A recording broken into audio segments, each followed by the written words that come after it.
What if everything you knew about Africa was wrong? For centuries, Africa has been portrayed as poor, primitive, and forgotten.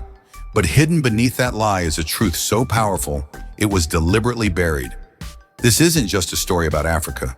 It's the story of the world's first civilizations, of empires richer than kings, of stolen legacies, and a continent that refuses to be erased.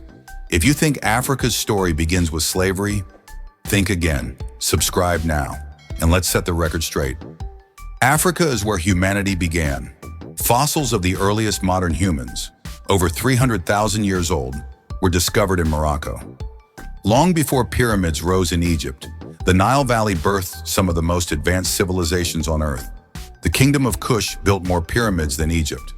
Aksum traded with India and Rome, minted its own currency, and raised stone obelisks that towered over Europe's medieval cathedrals. These weren't tribal societies in isolation. They were global players, shaping history before Europe even existed. In the Middle Ages, Africa dazzled the world with its wealth and intellect.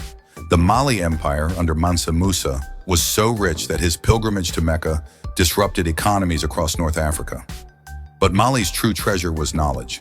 In Timbuktu, scholars studied medicine, astronomy, and law. Thousands of ancient manuscripts, many still surviving, reveal a sophisticated, literate society that rivaled any in Europe or Asia. On the Swahili coast, cities like Kilwa and Mombasa traded with China and the Middle East. Further south, the people of Great Zimbabwe built massive stone structures, without mortar, that still defy explanation.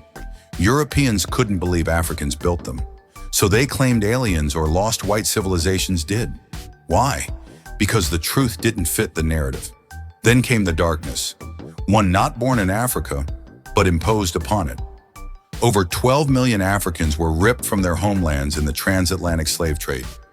Later, at the 1884 Berlin Conference, European powers carved up the continent without a single African voice. Kingdoms were destroyed, families torn apart, borders drawn with no regard for history or culture. But the theft wasn't just land or labor, it was memory. Museums in Europe still hold stolen African artifacts, the Benin bronzes, the Rosetta Stone, sacred manuscripts. Colonizers called African history primitive and taught generations to forget their own greatness. But Africa remembered.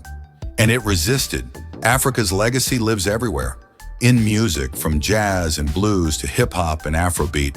In fashion, architecture, spirituality. Picasso borrowed from African art.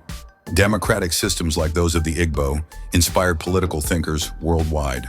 Today, a renaissance is rising. Scholars are restoring Timbuktu's libraries. Artists are reclaiming stolen narratives. Youth across the diaspora are saying, we are more than struggle, we are strength, brilliance, and survival. Africa isn't rising, Africa has always risen. Africa is not a footnote, it is the first chapter. This is the story they didn't teach in school, not because it wasn't true, but because it was too powerful. If this awakens something in you, share it. Comment below, and subscribe for more untold truths. The past isn't dead, it's just been hidden. Let's bring it to light.